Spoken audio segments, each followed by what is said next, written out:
Varieties of Unfolding Mediumistic Experience. Some reflections I wish to share for this article are drawn from my experiences as a medium, along with many years of inquiry into various spiritual practices, insights, teachings, and experiences other people have had. I have seen spirit people since I was a child, and did my first public demonstration of mediumship when I was 19. At an early age, I encountered different experiences that could be classed as having a psychic element to them.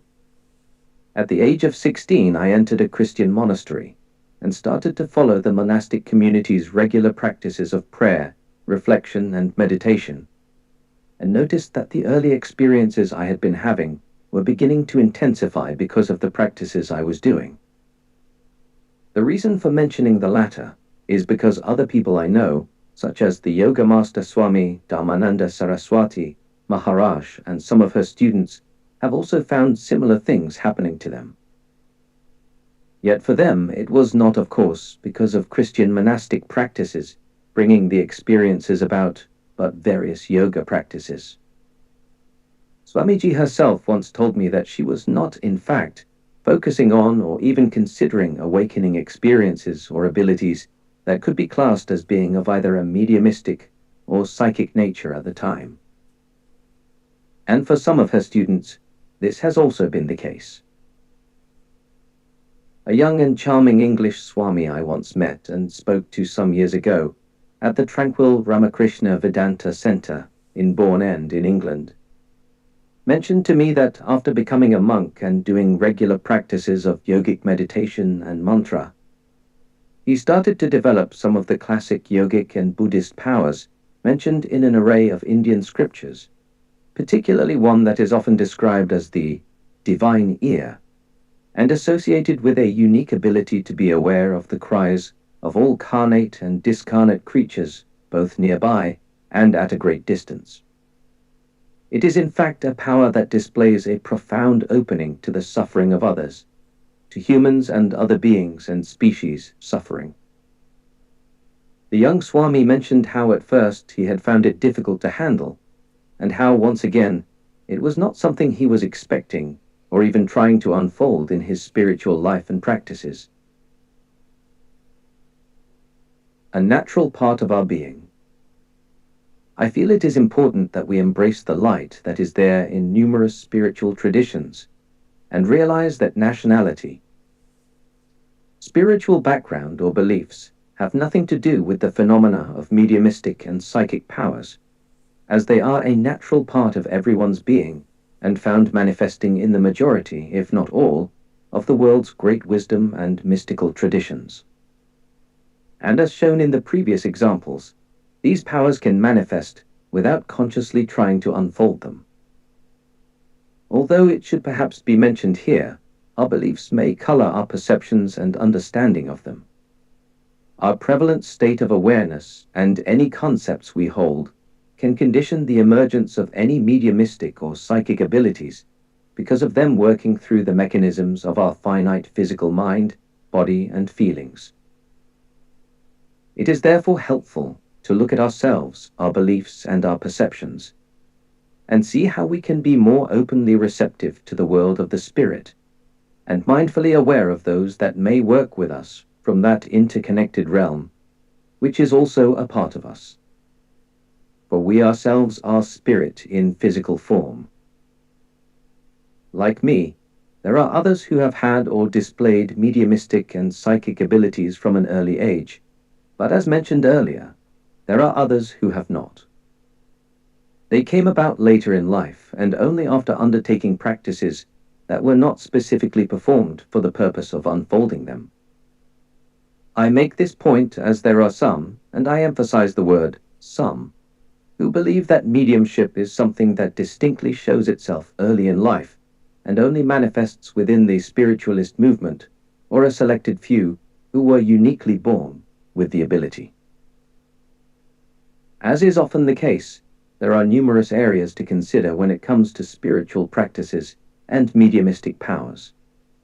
For me, I feel we need to be careful when it comes to considering any single perspective or single person as having the whole subject sewn up. I mention this as I sometimes come across students wishing to promote an authority figure as having the final say on everything, and anyone contradicting what that person teaches is jumped upon as being misguided or misinformed. This can disempower us and undervalue trust in our own natural wisdom, our own personal experiences and insights into unfoldment, and is in fact psychologically harmful and spiritually inhibiting. It can cause distrust in any spiritual guidance we have received up to that point and may have been following. The subject of mediumistic and psychic powers is in fact multifaceted, including that when we talk to another person in the physical world, we are in fact communicating with another spirit personality because of the spirit that exists in all people, species, and things. So in a way, if we embrace this understanding, our everyday interactions with life can be viewed as a form of mediumship. I once received a letter from someone who wrote to me about a particular medium's teachings she had been following. She wanted to put forward the teachings as being the last word on any discussion about mediumship, and my understanding of it being a perfectly natural and integral part of everyone, although many may not actually realize it. She mentioned how the medium she followed taught about mediumship being an abnormality, and how people either had it or did not. From my own experience, I do not consider mediumship to be abnormal, and wonder what is being implied by the use of the word. What measuring stick is being used to define normal, let alone abnormal? For me, the term has a derogatory tone to it, and does not sound like the right word to use. I have never thought of my mediumistic life as being abnormal, but as an inherent part of my being. And traditions such as yoga, which have been around for much longer than modern-day spiritualism, have never used the term to describe psychic powers or classified mediumistic abilities, such as clairvoyance, clairaudience, or clairsentience as abnormal, although various yogis and great wisdom teachers of the past often focused on other realms of unfoldment. For instance, although the historical Buddha knew that practices of meditation could lead to psychic abilities, and even used them in his life and the night of his enlightenment, the bulk of his teachings are on practical everyday living, compassion overcoming unsatisfactoriness and suffering, and establishing sublime states and stages of peacefulness and liberation. Approaching contradictions with maturity. If we consider how it is not uncommon to hear about one spirit guide or teacher saying one thing and another saying the complete opposite, we soon realize it is important for us to develop our own reflective reasoning and insights about spirituality and mediumistic unfoldment.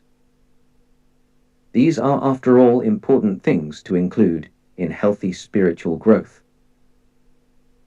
If we are realistic about development, we will accept that people are sharing views based on their own personal experiences, knowledge, and understanding, along with teachings they may have come to accept in their lives. And how these are interpreted can vary from one person to another. Hopefully, we will honor others and maturely agree to disagree with those holding different perspectives to our own. Spiritual maturity is an essential part of wholesome and skillful growth that needs to be included in our development if we truly wish to progress and move forward in harmony with others.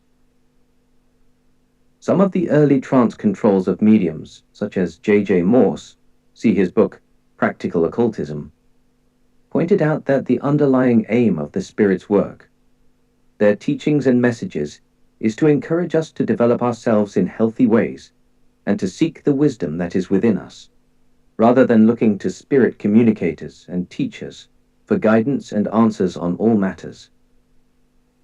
To me, this clearly fits with two of spiritualism's key principles: personal responsibility and eternal progress.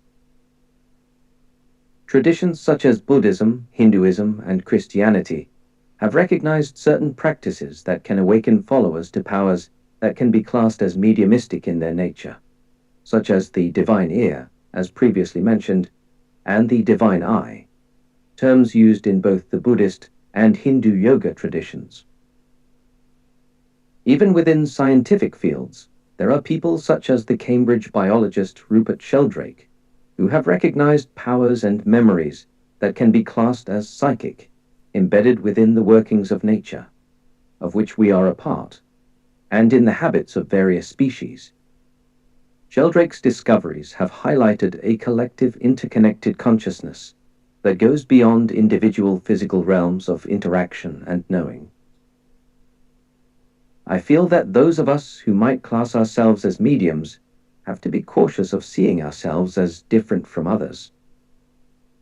Everyone has an individual uniqueness, of course, but to see oneself as more unique or special than other people is problematic and grounded in egocentricness. Signs of an authentic spirituality, on the other hand, are found in teachings of inclusiveness, equality, acts of compassion, and honoring different beliefs, insights, practices, ethnicity, sexual orientation, and gender.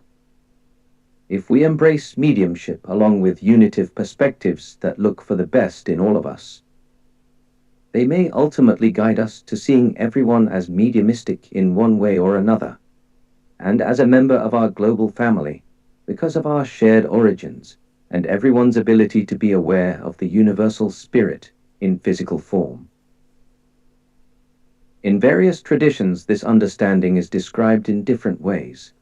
In Buddhism, as recognizing ever-present Buddha nature. In Judaism, as Ruach, the spirit and the breath of life. In Hinduism, as the Atman, the spark of divinity in all.